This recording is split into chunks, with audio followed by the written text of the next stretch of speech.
नमस्कार विद्यार्थी मित्रांनो, ज्ञानसागर स्पर्धा परीक्षा या आपल्या ई लर्निंग प्लॅटफॉर्मवरती आपलं सर्वांचं स्वागत आहे. तर आज आपण general knowledge with current affair याचा पार्ट 3 या ठिकाणी बघणार आहोत. तर यापूर्वी जी आहे तर ती आपण पार्ट 1 आणि पार्ट 2 बघितली आणि आजचा जो काही आपला पार्ट आहे तर तो पार्ट तिसरा पार्ट आहे. तर या ठिकाणी जर आपण बघितलं LLB CET 3 वर्षाचा कोर्स असेल किंवा 5 वर्षाचा कोर्स असेल तर त्याच्या CET साठी general knowledge with current affair हा जो काय तर एक महत्त्वाचा टॉपिक आहे आणि त्याच्या अंतर्गत येणाऱ्या ज्या काही गोष्टी आहेत तर ते आपण या ठिकाणी कव्हर करण्याचा प्रयत्न करणार आहोत. तर चला तर मग आपण स्टार्ट करूया या आजच्या आपल्या सेशनला. तर आजचा आपला पहिला जो काही टॉपिक आहे तर तो आहे या ठिकाणी एक नेमणूक आहे. तर डॉक्टर सोमनाथन यांचे इस्रोचे नवीन प्रमुख म्हणून या ठिकाणी नेमणूक करण्यात आलेली आहे. तर डॉक्टर सोमनाथन यांची इस्रोचे नवीन प्रमुख या ठिकाणी नवे प्रमुख म्हणून या ठिकाणी नेमणूक करण्यात आलेली आहे. तर इस्रो आता जी काही इस्रो ही जी काही संस्था आहे तर त्याचा विषय आपण थोडंसं या ठिकाणी बघूयात. तर इस्रो हे जे आहे तर हे ॲब्रिव्हिएशन आहे तर कसलं तर इंडियन स्पेस रिसर्च ऑर्गनायझेशन. तर इस्रोचा जो काही लॉंग फॉर्म आहे तर तो काय आहे, इंडियन स्पेस रिसर्च ऑर्गनायझेशन. तर हे देखील एक्झाममध्ये आपल्याला या ठिकाणी विचारलं जाऊ शकतं. ओके. आणि सध्या नवीन प्रमुख म्हणून कोणाची नियुक्ती करण्यात आली तर डॉक्टर सोमनाथन यांची, जे एक रॉकेट शास्त्रज्ञ या ठिकाणी आहे. तर यापूर्वी जे होते तर ते कोण होते तर ते K. Sivan होते.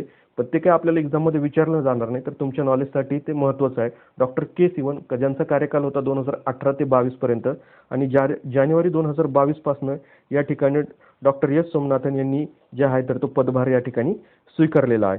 तर जे काही हे इस्रोचं जे काही हेडक्वार्टर आहे तर ते कुठं आहे तर बँगलोर कर्नाटका या ठिकाणी जे आहे तर ते इस्रोचं या ठिकाणी हेडक्वार्टर आहे म्हणजेच मुख्यालय. त्याच्यानंतर जे इस्रोचे फाउंडर कोण आहे तर ते आहे विक्रम साराभाई. आता त्यांचा जो काही कार्यकाल होता तर ते 1963 ते 1971. तर इस्रोची स्थापना कोणी केली तर डॉक्टर विक्रम साराभाई यांनी. त्यानंतर जे आहे तर कधी स्थापना झाली इस्रोची तर ती झाली 15 ऑगस्ट 1969 रोजी.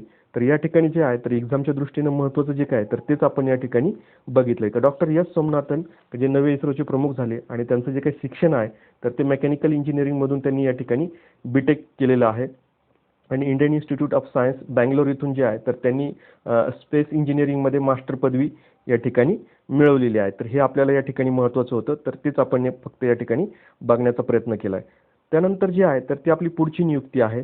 तर डॉक्टर आनंद नागेश्वर यांची जी काय आहे तर केंद्र सरकारने मुख्य आर्थिक सल्लागारपदी या ठिकाणी नियुक्ती केलेली आहे. तर मुख्य आर्थिक सल्लागार सध्या आपले कोण आहे तर डॉक्टर आनंद नागेश्वर.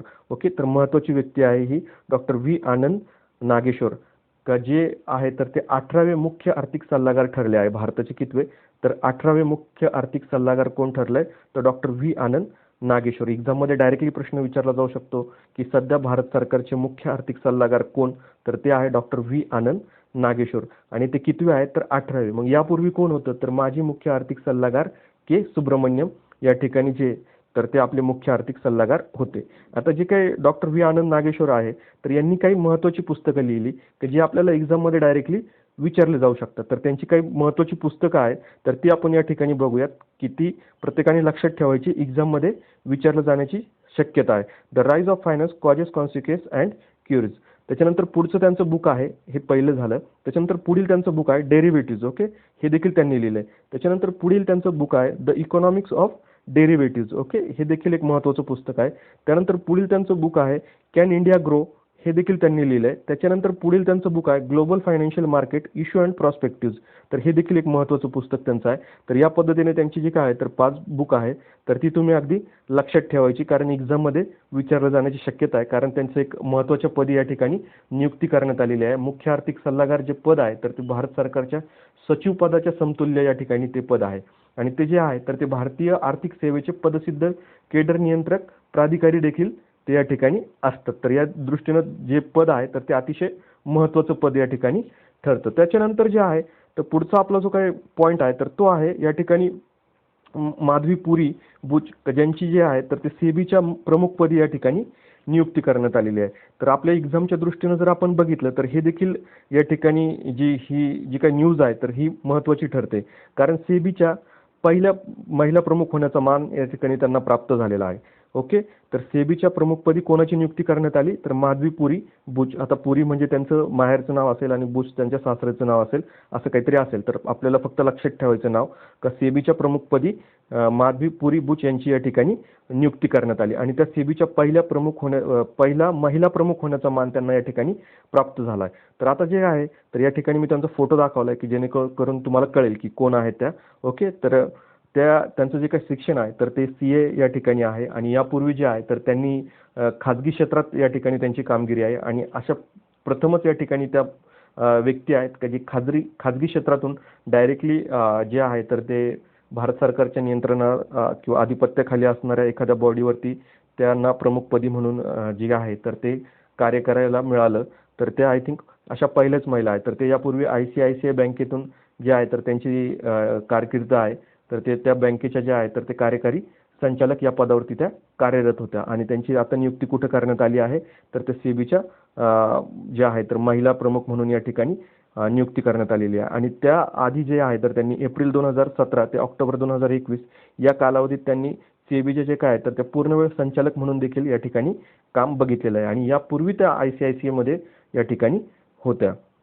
तर आपल्यासाठी महत्त्वाचं काय आहे या ठिकाणी, तर ते आहे सेबीच्या प्रमुखपदी माधवी पुरी बुच यांची नियुक्ती आणि या आधीचे जे काही होते अध्यक्ष किंवा प्रमुखपदी तर ते कोण होते, तर अजय त्यागी. ओके. तर त्यांचा कार्यकाळ या ठिकाणी जर आपण बघितला तर 28 फेब्रुवारी 2022 रोजी त्यांनी आहे तर या ठिकाणी त्यांचा कार्यकाळ जो आहे तर तो समाप्त झाला आणि ते पायउतार झालेले आहेत त्या पदावरनं. आता सेबीचा जो काय आहे तर तो लॉंग फॉर्म काय, security and exchange board of India.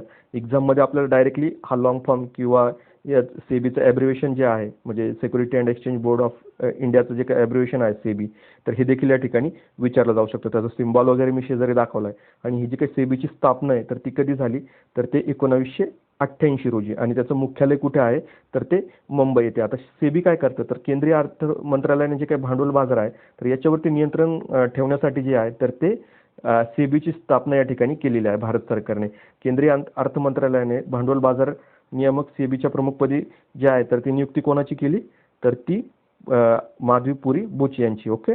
आणि सेबीचं काम काय आहे, तर ते भांडवल बाजाराचं जे आहे तर ते नियमन करायचं, तर हे या ठिकाणी सेबीचं काम आहे. त्यानंतर जे काही पुढची आपली नियुक्ती जी आहे तर ती या ठिकाणी जवाहरलाल नेहरू विद्यापीठाच्या पहिल्या महिला कुलगुरूपदी या ठिकाणी डॉक्टर शांतीश्री धुलीपुडी पंडित यांची नियुक्ती या ठिकाणी करण्यात आलेली आहे. आता आपल्याला हे का महत्त्वाचं आहे, कारण जे काही JNU आहे म्हणजे जवाहरलाल नेहरू विद्यापीठ, आता बरंच चर्चेमध्ये असतं हे विद्यापीठ न्यूजमध्ये, कारण खूप मोठे राजकारणी त्याच्यानंतर जे खूप सारे IAS IPS तर ह्या JNU मधून त्यांनी या ठिकाणी जे आहे तर ते आपलं शिक्षण या ठिकाणी पूर्ण केलेलं आहे. तर ह्या जे काही अशा महत्त्वाच्या युनिव्हर्सिटीपदी जे काही कुलगुरूपदी कोणाची नियुक्ती आणि ती प्रथमच झाली, म्हणजे एक महिला होण्याचा प्रथम त्या कुलगुरूपदी जाण्याचा मान कोणाला मिळाला आहे, तर ते मिळालं आहे डॉक्टर शांतीश्री धुलीपुडी पंडित यांना. ओके. तर जवाहरलाल नेहरू विद्यापीठाच्या पहिल्या महिला कुलगुरू कोण, असा आपल्याला या ठिकाणी प्रश्न विचारला जाऊ शकतो. तर त्याचं आपलं उत्तर असेल डॉक्टर शांतीश्री धुलीपुडी पंडित यांची नियुक्ती या ठिकाणी करण्यात आलेली आहे. का त्या पहिल्या महिला कुलगुरू ठरल्या JNUच्या, त्या JNUच्या या ठिकाणी पहिल्या महिला कुलगुरू ठरलेल्या आहेत. तर यापूर्वी ज्या आहेत तर त्या सावित्रीबाई फुले विद्यापीठातील राज्यशास्त्राच्या ज्या आहेत तर त्या प्राध्यापिका म्हणून त्या या ठिकाणी कार्यरत होत्या आणि त्यांनी जे आहे तर ते JNU मधूनच आंतरराष्ट्रीय संबंध या विषयात त्यांनी MPhil या ठिकाणी प्राप्त केलेलं आहे आणि भारतीय संसद आणि परराष्ट्र धोरण या विषयावरती जे आहे तर त्यांनी या ठिकाणी PhD केलेली आहे. कशात PhD केलेली आहे, तर भारतीय संसद आणि परराष्ट्र धोरण आणि यापूर्वी आंतरराष्ट्रीय संबंध याच्यात त्यांनी MPhil केलंय. तर ते कुठून केलंय, तर ते JNU मधूनच, जिथं त्या सध्या पहिल्या महिला कुलगुरू पदावरती विराजमान या ठिकाणी झालेल्या आहे डॉक्टर शांतीश्री धुलीपुडी पंडित. लक्षात ठेवायचं आपल्याला एक्झामच्या दृष्टीनं महत्त्वाचं आहे.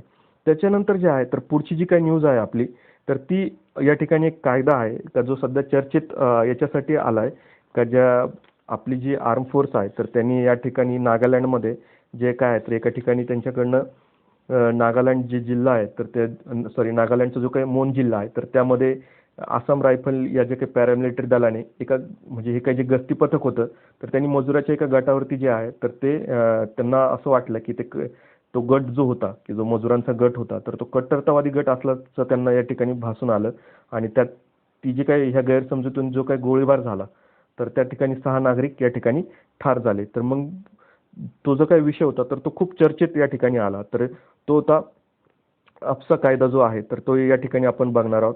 AFSPA.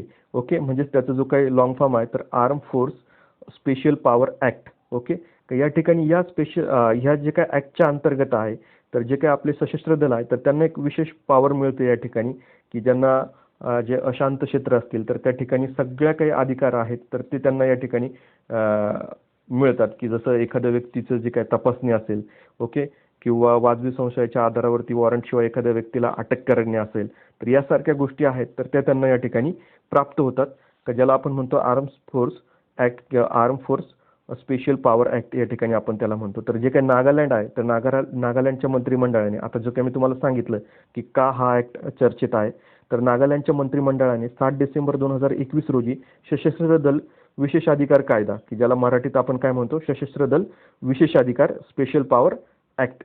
ओके, तर राज्यातून रद्द करण्याची शिफारस या ठिकाणी कोणाला केली तर केंद्र सरकारला या ठिकाणी त्यांनी ही शिफारस केलेली आहे. तर आता फक्त हा कायदा इथंच लागू होता का, तर नाही, तो या ठिकाणी नागालँड असेल, मणिपूर असेल, आसाम असेल, जम्मू काश्मीर असेल, त्याच्यानंतर अरुणाचल प्रदेशचा काही भाग आहे तर त्या ठिकाणी या ठिकाणी तो लागू आहे. तर या कायद्या अंतर्गत एखाद्या राज्याला किंवा राज्यातील एखाद्या भागाला अशांत क्षेत्र म्हणून या ठिकाणी घोषित केलं जातं, आणि जे काही सगळे असं काही अशांत प्रदेश जो काय असेल तर त्याच्या अंतर्गत आहे तर ते आपल्या सशस्त्र दलाला या ठिकाणी एक विशेष पॉवर या ठिकाणी मिळून जाते, की जसं मी तुम्हाला ऑलरेडी सांगितलंय की एखादी कायद्याचे उल्लंघन करणारे किंवा शस्त्रे किंवा दारुगोळा बाळगणाऱ्या कोणत्याही व्यक्तीविरुद्ध हा हा जो काही कायदा आहे तर सशस्त्र दलांनी अगदी मृत्यूस कारणीभूत ठरेल असा गोळीबार करायला देखील या ठिकाणी परवानगी देत असते, की म्हणजे जर सशस्त्र दलाला असं वाटलं की समोरच्या व्यक्तीकडे काहीतरी दारुगोळा आहे किंवा काहीतरी संशयास्पद गोष्टी आहेत तर ते या ठिकाणी गोळीबार देखील या ठिकाणी करू शकतात. तर खूप एक्स्ट्रा पॉवर या ठिकाणी देण्यात आलेला आहे. तर त्याच्यामुळे नागालँडच्या मंत्रिमंडळाने जे आहे तर तो हा कायदा रद्द करण्याची शिफारस या ठिकाणी केंद्र शासनाला केलेली आहे.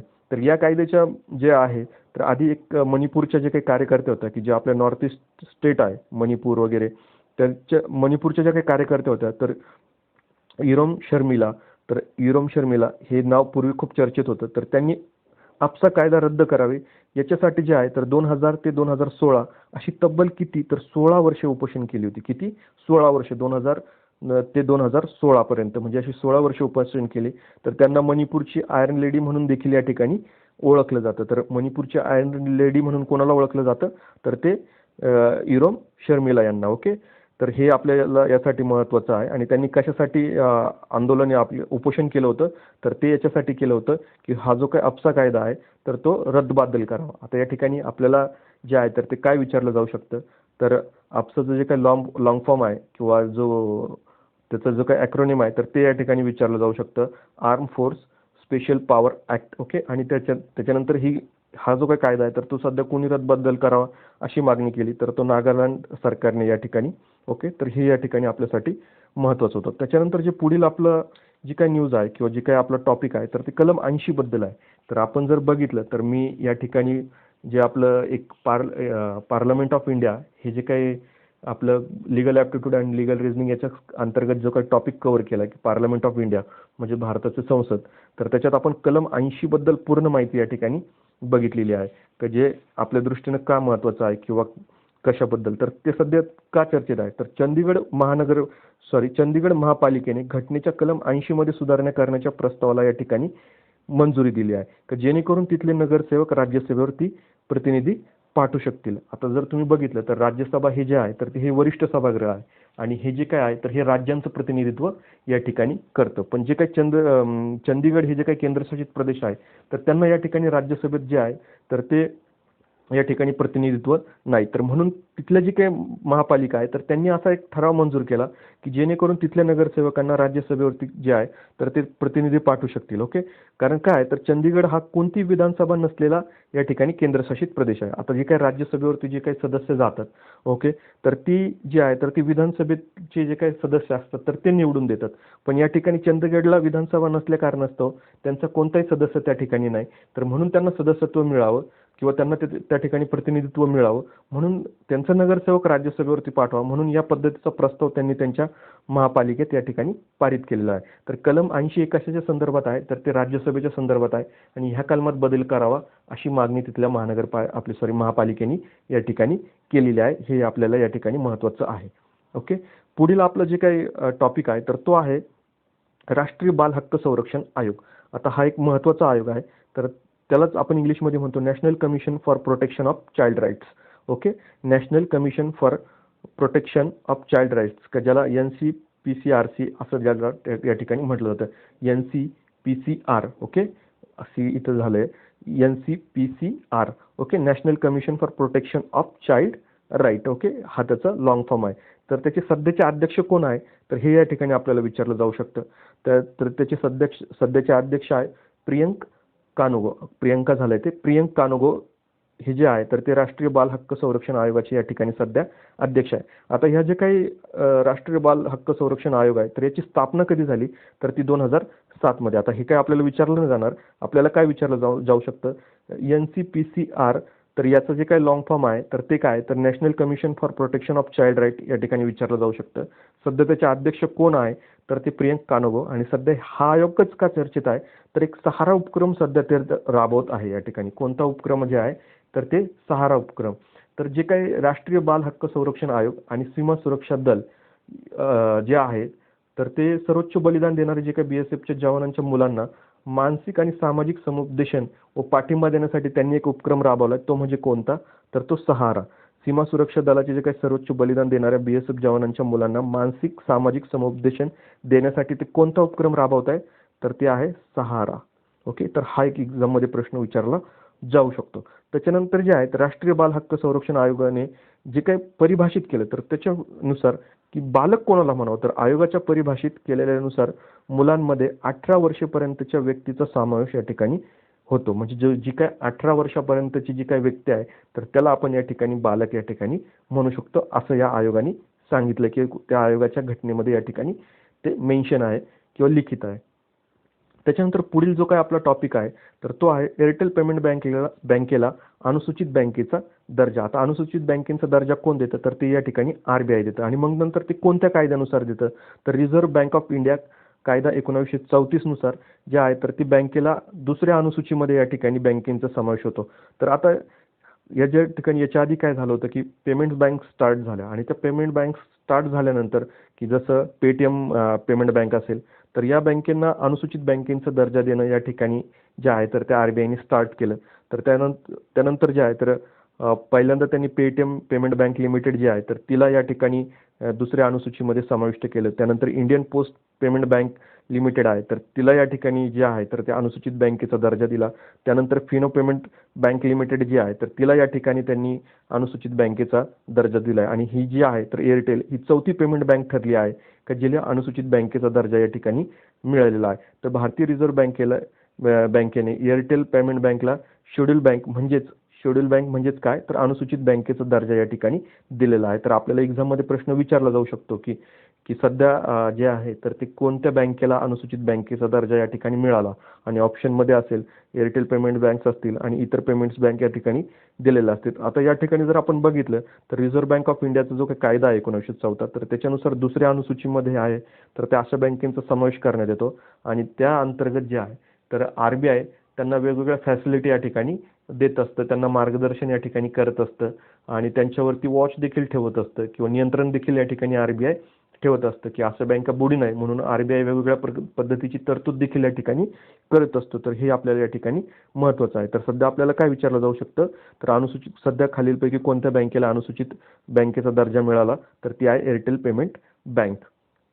आणि ज्या काही यापूर्वी ज्यावेळेस ती एअरटेल पेमेंट बँक म्हणून ज्यावेळेस काम करत होती तर त्यांना काहीतरी लिमिटेशन्स येतं की जेव्हा ते पेमेंट बँक म्हणून काम करतात तर त्यांना या ठिकाणी ते क्रेडिट कार्ड इश्यू नाही करू शकत. त्यांना लोन अमाऊंट जी आहे तर ती सँक्शन देखील अगदी कमी असते की म्हणजे तुम्ही 1 लाखापर्यंतच कर्ज देऊ शकतात किंवा अशा ज्या काही मर्यादा असतात तर त्यानंतर त्या अनुसूचित बँकेचा दर्जा मिळाल्यानंतर यासारखे लिमिट्स आहे तर हे काढून घेतले जातात आणि त्या ठिकाणी ते क्रेडिट कार्ड इश्यू करू शकतात की ज्या पद्धतीने इतर ज्या काही बँका काम करतात तर त्या पद्धतीनं काम करायला त्यांना या ठिकाणी मुभा देखील मिळते.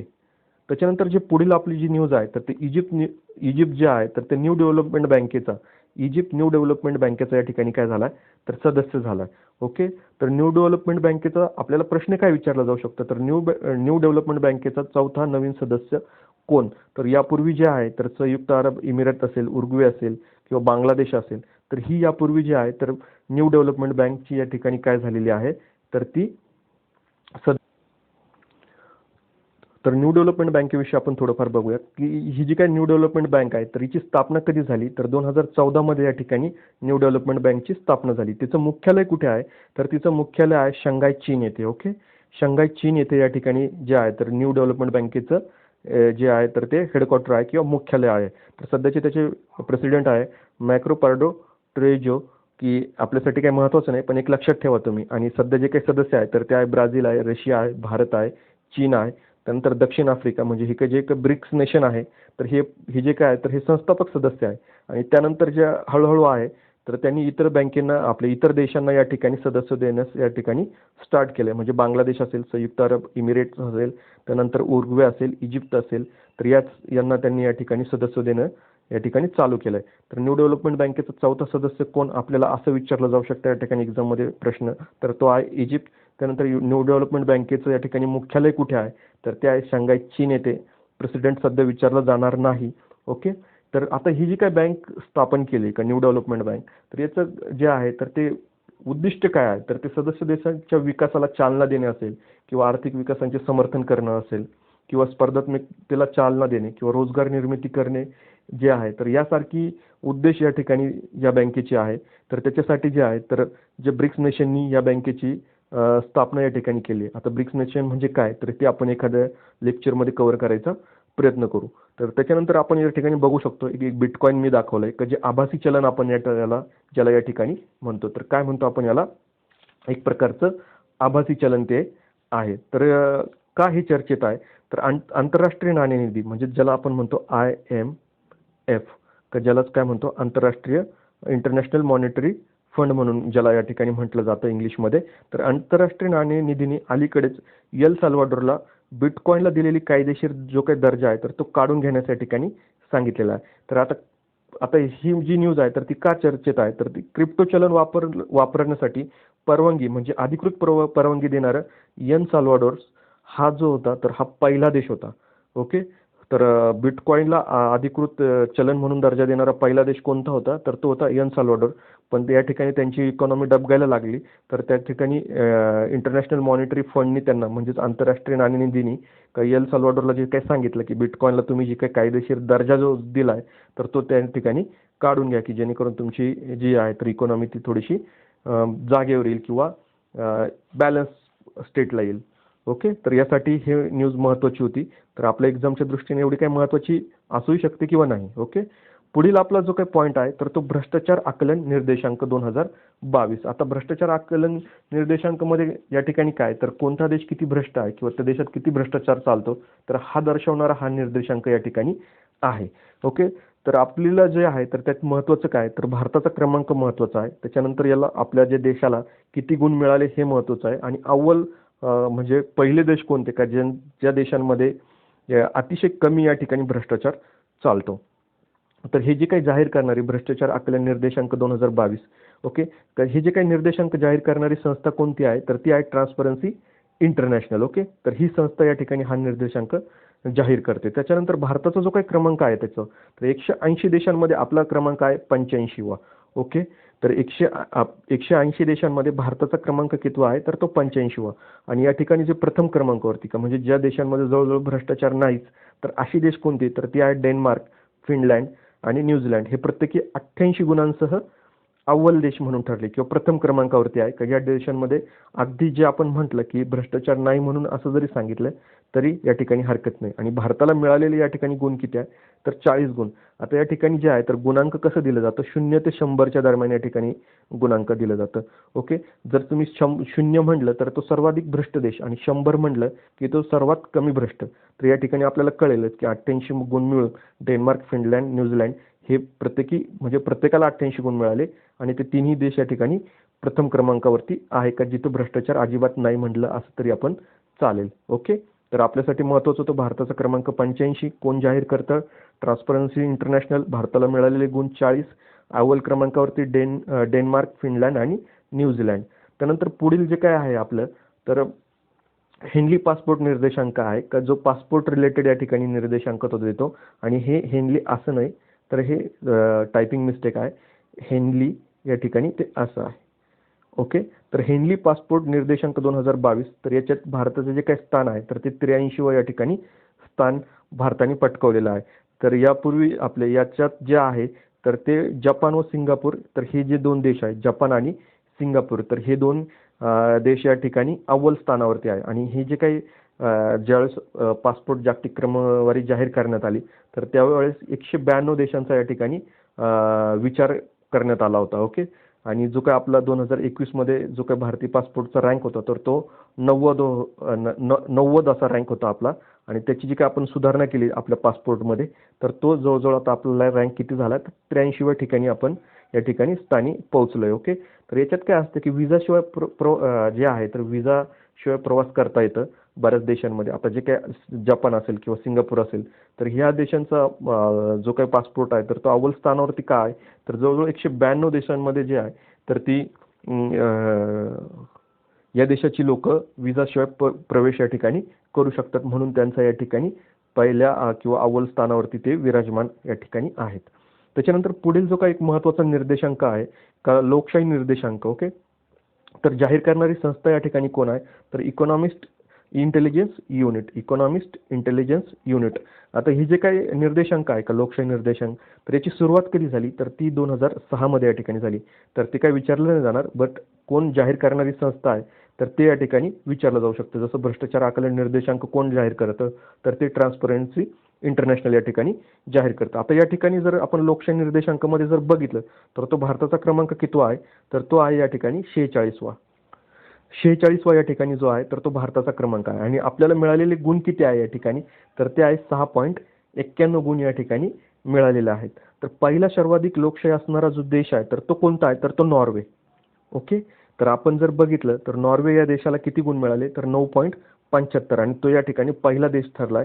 आता ही जी काय तर देशाची वर्गीकरण कसं केलं होतं तर पहिलं होतं पूर्ण लोकशाही असणारा देश, दुसरं सदोष लोकशाही, तिसरं संमिश्रित लोकशाही आणि चौथं जे काय होतं तर ते हुकुमशाही राजवट असणारे देश. तर आपल्या जे काही देशाला जो होता तर तो 46वा क्रमांक मिळाला की 6.91 गुण आपल्याला या ठिकाणी मिळालेला आहे. आणि भारताचं जे काय आहे तर ते श्रेणीमध्ये स्थान कुठे मिळालं तर सदोष लोकशाही, का म्हणजे आपल्या लोकशाहीमध्ये अजूनही काही या प्रकारची किंवा काही प्रकारची दोष या ठिकाणी आहे. आणि नॉर्वे असेल, न्यूझीलँड असेल, फिनलँड असेल तर हे जे काही दोष आहे तर हे पूर्ण लोकशाहीमध्ये या ठिकाणी पोहोचले. आणि बाकीचे जे काही चायना असेल आपल्या शेजारील किंवा अफगाणिस्तान असेल तर हे पूर्णतः हुकुमशाही श्रेणीमध्ये या ठिकाणी मोडले जातात. ओके. तर त्या आपण जर बघितलं लोकशाहीच्या दृष्टीने तर आपला देश एक चांगल्या ठिकाणी या ठिकाणी सदोष जरी असलं तर एका चांगल्या श्रेणीमध्ये या ठिकाणी आहे. आणि आणखीन इम्प्रूव्हमेंट जर झाली तर आपण देखील या ठिकाणी पूर्ण लोकशाहीमध्ये जाऊयात. त्याच्यानंतर जे पुढचं जो काही महत्त्वाचं आहे आपला तर ते आहे बौद्धिक संपदा निर्देशांक 2022. ओके. तर ही जाहीर करणारी संस्था कोण आहे तर ग्लोबल ॲनिमेशन झालंय इथं, global innovation policy centre. Okay. Global innovation policy centre या ठिकाणी ही बौद्धिक संपदा निर्देशांक जाहीर करणारी संस्था या ठिकाणी आहे. आणि भारताचे जे काही स्थान आहे आपलं तर ते कितवं आहे तर ते या ठिकाणी 43वे स्थान आहे तर 55 देशांमध्ये. ओके. 55 देशांमध्ये या ठिकाणी आपलं स्थान किती आहे तर ते 43वं स्थान या ठिकाणी आपल्याला मिळालेलं आहे. तर मग पहिल्या क्रमांकावर या ठिकाणी कोण आहे तर ते आहे अमेरिका, युनायटेड किंगडम आणि जर्मनी हे जे आहे देश. तर हे या ठिकाणी बौद्धिक संपदा निर्देशांकामध्ये या ठिकाणी पहिल्या क्रमांकावरती आहे. तर आता कसं आहे का अहवालानुसार जागतिक IP ज्याला म्हणतो म्हणजेच बौद्धिक संपदा इंटेलेक्च्युअल प्रॉपर्टी आपण ज्याला म्हणतो तर जे आहे तर ते आपल्यासारखे जे काय विकसनशील राष्ट्र आहे तर ते हळूहळू या ठिकाणी प्रगती करतायत. तर असं त्या अहवालात त्या ठिकाणी सांगण्यात आलेलं आहे. तर आपल्या दृष्टीनं सध्या महत्त्वाचं एवढंच आहे का आपला क्रमांक कितवा तर तो 43वा. त्याच्यानंतर जाहीर करणारी संस्था कोणतं ग्लोबल इनोव्हेशन पॉलिसी सेंटर, पहिला देश कोणता तर अमेरिका. एवढं लक्षात ठेवलं तरी इनफ आहे. त्याच्यानंतर पुढील जे आहे तर ते एक महत्त्वाची न्यूज आहे. 2 नवीन रामसर क्षेत्र म्हणून या ठिकाणी घोषित केली आहे आपल्या केंद्र शासनाने. तर ती कोणती तर ती या ठिकाणी आहे तर ती या ठिकाणी आहे. 2 नवीन रामसर क्षेत्र जी आहे, तर ती गुजरातमधील जामनगर जवळील जी आहे, तर खिजाडिया पक्षी अरण्य. आता आपल्याला एक्झाममध्ये काय विचारलं जाऊ शकतं, तर सध्या जे काही रामसर क्षेत्रांमध्ये जो 2 नवीन क्षेत्र या ठिकाणी जी आहे, तर ती समावेश केली, तर ती कोणती? तर ती या ठिकाणी आहे खिजाडिया पक्षी अभयारण्य आणि दुसरं आहे बखिरा वन्यजीव अभयारण्य. आता बखिरा कुठले आहे? तर ते आहे उत्तर प्रदेशमधील आणि जे काही खिजाडिया पक्षी अभयारण्य आहे, तर ते गुजरातमधील जामनगर जवळील जे आहे, तर त्या ठिकाणी या ठिकाणी खिजाडिया पक्षी अभयारण्य आहे. तर सध्या रामसर क्षेत्रांची एकूण संख्या किती आहे? तर ती आहे 49 इतकी. ओके, हे दोन इन्क्लूड करून किंवा यांचा समावेश करून. आणि जो का 2 फेब्रुवारी हा जो काही दिवस आहे, तर हा पाणथळ प्रदेश दिन म्हणून या ठिकाणी ओळखला जातो. आता हे जे काही रामसर क्षेत्र आहे, तर ते इराणमधील एक क्षेत्र आहे का ज्या ठिकाणी रामसर क्षेत्र किंवा पाणथळ प्रदेश म्हणून कोणाला डिक्लेअर करावं, तर याबद्दलचा एक करार या ठिकाणी झाला होता. तर त्यावरनं आपण याला म्हणतो की रामसर क्षेत्र. ओके, तर या ठिकाणी पाणथळ प्रदेश असतो, तर त्या ठिकाणची जी काही बायोडायव्हर्सिटी असेल, म्हणजे ज्याला आपण जैवविविधता म्हणतो, तर त्या ठिकाणची जैवविविधता अतिशय महत्त्वाची असते. म्हणून या ठिकाणी या क्षेत्रांचं जे काही कन्झर्वेशन किंवा संवर्धन होणं महत्त्वाचं असतं. म्हणून या ठिकाणी जे आहे, तर ते आंतरराष्ट्रीय स्तरावरून जी काय तर ती वेगवेगळी प्रदेश आहेत, तर त्यांचं संवर्धन व्हावं म्हणून रामसर क्षेत्र म्हणून डिक्लेअर केली जातात.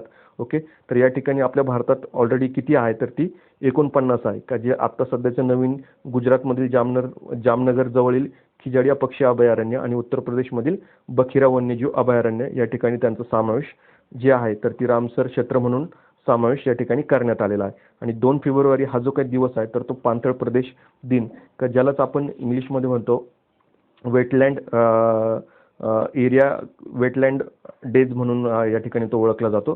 तर हे या ठिकाणी आपल्याला महत्त्वाचं आहे. आणि 1 फेब्रुवारी 1982 रोजी भारत सरकारने जो आहे, तर तो हा करार या ठिकाणी अंमलात आणलेला होता, की जो करार कुठे झाला होता? तर रामसर. आता मी तुम्हाला सांगितलं की रामसर जे आहे, तर ते कुठं आहे? तर ते इराणमधील जे काही रामसर हे जे काही शहर होतं, तर या ठिकाणी तो करार या ठिकाणी करण्यात आला होता. 1975 पासून याचा अंमल जो आहे, तर तो चालू आहे. आणि तो करार कधी झाला होता? तर तो 2 फेब्रुवारी 1971 मध्ये. तर जे आहे, तर ते आपल्यासाठी महत्त्वाचं काय का जे हा करार जे आहे, तर ते दलदलीय परिसंस्थेच्या संवर्धनासाठी का म्हणजेच जे दलदलीय कसं असतं, तर ते पाणथळ प्रदेश या ठिकाणी असतात. तर संवर्धनासाठी आणि संरक्षणासाठी हा करार या ठिकाणी करण्यात आला आहे. ओके, तर हे या ठिकाणी आपल्याला महत्त्वाचं होतं. तर आपल्याला एक्झाममध्ये काय महत्त्वाचं आहे? तर डायरेक्टली प्रश्न असा विचारला जाऊ शकतो की खिजाडिया पक्षी अभयारण्य कुठं आहे? तर ते गुजरातमध्ये. बखिरा कुठे आहे? तर ते उत्तर प्रदेशमध्ये. ओके, आणि 2 फेब्रुवारी रोजी कोणता दिवस साजरा केला जातो? तर वेटलँड डे म्हणून, म्हणजेच काय तर पाणथळ प्रदेश दिन म्हणून या ठिकाणी 2 फेब्रुवारी हा साजरा केला जातो. त्याच्यानंतर पुढील जे काय आपलं टॉपिक किंवा न्यूज आहे, तर कोळशापासून मिथेनॉल प्रकल्प या ठिकाणी.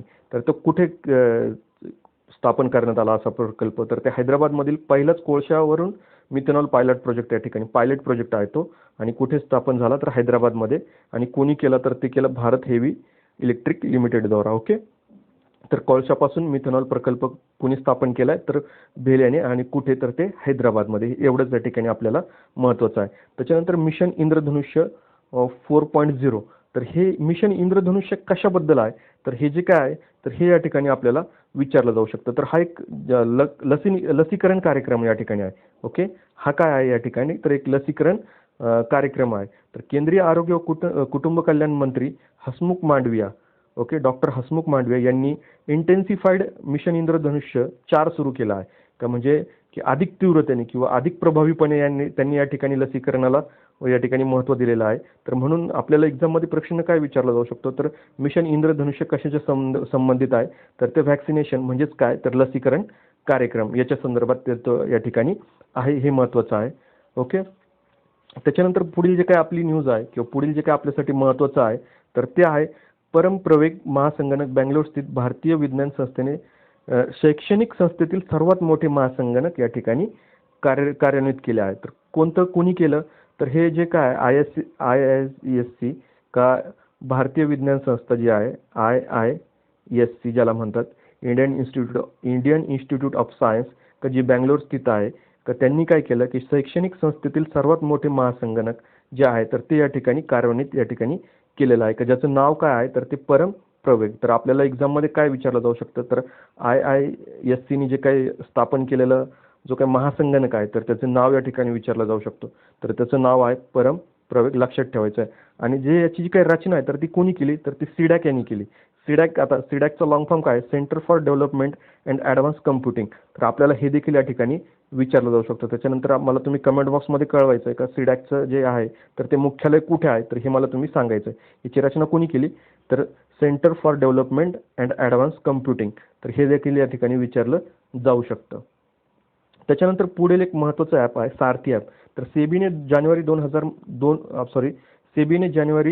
2022 मध्ये 2000 झालं इथं, तर 2022 मध्ये या मोबाईल ॲपचे या ठिकाणी काय आहे तर अनावरण केलं. तर कशासाठी केलं, तर मार्केटच्या मूलभूत संकल्पनांबद्दल गुंतवणूकदारांमध्ये जागरूकता निर्माण करण्यासाठी या ठिकाणी त्यांनी जे आहे तर ते या ठिकाणी सारथी ॲप डेव्हलप केलं. आता बऱ्याच लोकांना जे आहे तर ते मार्केटमध्ये किंवा आपण ज्याला भांडवली बाजार म्हणतो तर याविषयी माहिती नसते. तर ती माहिती व्हावा किंवा गुंतवणूकदार जे असतात, इन्व्हेस्टर जे असतात गुंतवणूकदार, तर त्यांच्यामध्ये जे आहे तर त्या वेगवेगळ्या संकल्पनांची जागरूकता निर्माण व्हावी. किंवा शेअर मार्केटमध्ये कोणत्या टर्म्स वापरल्या जातात किंवा कोणत्या संकल्पना वापरल्या जातात तर याची माहिती मिळावी म्हणून सारथी ॲप या ठिकाणी लॉन्च केलं आहे. त्याच्यानंतर पुढील एक न्यूज आहे आपली, टाटा स्कायचे नामांतर या ठिकाणी कशात झालं, तर टाटा प्लेनमध्ये झालं, सॉरी, तर ते टाटा प्लस आहे. ओके, टाटा स्कायचे नामांतर कशात झालं, तर ते टाटा प्लस, ज्याला आपण direct to home DTH, okay, Tata DTH, okay, direct to home, हे देखील आपल्याला विचारलं जाऊ शकतं. Direct to home, okay, DTH म्हणजेच काय, तर ते डायरेक्ट टू होम. आणि टाटा स्कायचं नामांतरण काय झालं, तर टाटा प्लसमध्ये या ठिकाणी त्यांनी केलं आहे. ओके, जी एक वाहिनी आहे. ओके, तर ते सगळ्यांना माहीतच असेल की इसको लगा डाला तो लाईफ झिंगा लाला. ओके, टाटा स्कायचे नामांतरण काय झालं, तर टाटा प्लसमध्ये या ठिकाणी झालं, डायरेक्ट टू होम किंवा DTH ज्याला आपण या ठिकाणी म्हणतो. त्यानंतर पुढची आपली जी काही न्यूज आहे तर ती आहे रजनीश सेठ नवीन पोलीस महासंचालक म्हणून नियुक्ती. आता या ठिकाणी मी फोटोमध्ये त्यांचा फोटो दाखवला आहे का रजनीश सेठ जे आहे तर ते या ठिकाणी महाराष्ट्राचे नवीन पोलीस महासंचालक म्हणून त्यांची या ठिकाणी नियुक्ती करण्यात आली. कुठले, तर महाराष्ट्राचे लाचलुचपत प्रतिबंधक विभागाचे महासंचालक रजनीश सेठ यांची 18 फेब्रुवारी 2022 रोजी राज्य पोलीस दलाच्या महासंचालकपदी या ठिकाणी नियुक्ती. आता डेट काय आपल्यासाठी महत्त्वाची नाही, पण राज्य पोलीस दलाच्या म्हणजे कोणतं राज्य, तर ते महाराष्ट्राच्या, हे लक्षात ठेवायचं. रजनीश शेठ यांची कुठे नियुक्ती झाली, तर महाराष्ट्राच्या पोलीस महासंचालक या पदावरती त्यांची नियुक्ती करण्यात आलेली आहे. त्याच्यानंतर पुढील एक महत्त्वाची न्यूज आहे आपल्यासाठी, संजय पांडे मुंबईचे पोलीस आयुक्त. सध्या मुंबईचे पोलीस आयुक्त कोण आहे, तर ते संजय पांडे. यापूर्वी संजय पांडे कोण होते, तर ते महाराष्ट्राचे पोलीस महासंचालक होते. आता ते काय बनले, तर मुंबईचे पोलीस आयुक्त, commissioner. Okay, Mumbai police commissioner कोण आहे सध्या, तर ते आहे संजय पांडे सर. ओके, संजय पांडे यांची राज्य सरकारने 28 फेब्रुवारी 2022 रोजी मुंबईच्या पोलीस आयुक्तपदी नियुक्ती या ठिकाणी केली. ओके, तर हे आपल्याला या ठिकाणी महत्त्वाचं होतं. फक्त आपल्याला काय विचारलं जाऊ शकतं, तर मुंबईच्या पोलीस आयुक्तपदी कोणाची निवड करण्यात आली, तर ती संजय पांडे यांची. महाराष्ट्राच्या पोलीस महासंचालकपदी कोणाची निवडणूक करण्यात आली, तर ती रजनीश सेठ यांची. ओके, तर हे या ठिकाणी जे आहे तर ते पुढील आपलं जो आहे तर तो एक महत्त्वाचा आहे नेमणूक आहे ती अलका मित्तल. ओके, ONGC मध्ये अध्यक्ष व व्यवस्थापकीय संचालक पदावर काम करणाऱ्या त्या पहिल्या महिला या ठिकाणी ठरल्या आहे. आता ONGC ही जी काही संस्था आहे तर या संस्थेत ते जे काही अध्यक्ष आणि व्यवस्थापकीय संचालक या पदावरती काम करणाऱ्या त्या या ठिकाणी पहिल्या महिला या ठिकाणी ठरलेल्या आहे. आता ONGC जे आहे तर oil and natural gas corporation, ज्याला आपण म्हणतो oil and natural gas corporation. Okay, ONGC महत्त्वाची संस्था आहे का जी भारत सरकारची एक कंपनी आहे. ओके, का जी पेट्रोलियम गॅसेस वगैरे असेल तर ते समुद्रातून काढण्याचं काम या ठिकाणी किंवा नॅचरल गॅस असतील तर ते काढण्याचं काम या ठिकाणी, नैसर्गिक वायू काढण्याचं काम या ठिकाणी करत असते. तर अलका मित्तल म्हणून आहे, तर त्यांची नियुक्ती या ठिकाणी अध्यक्ष व्यवस्थापकीय संचालक म्हणून करण्यात आली. तर तुम्ही मला कमेंट बॉक्समध्ये ONGCचं जे मुख्यालय कुठे आहे आणि त्याची स्थापना कधी झाली तर हे कळवायचं आहे, कारण ते परीक्षेच्या दृष्टीनं महत्त्वाचं आहे.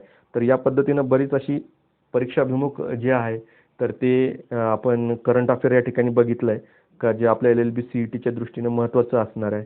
तर माझी सगळ्यांना रिक्वेस्ट आहे का जे आपलं चॅनल आहे ज्ञानसागर स्पर्धा परीक्षा, तर तो तुम्ही आपल्या मित्रांमध्ये शेअर करा आणि त्यांना देखील सबस्क्राईब करायला सांगा. आणि लेक्चर आवडला असेल तर डेफिनेटली लाईक करा. ओके, धन्यवाद.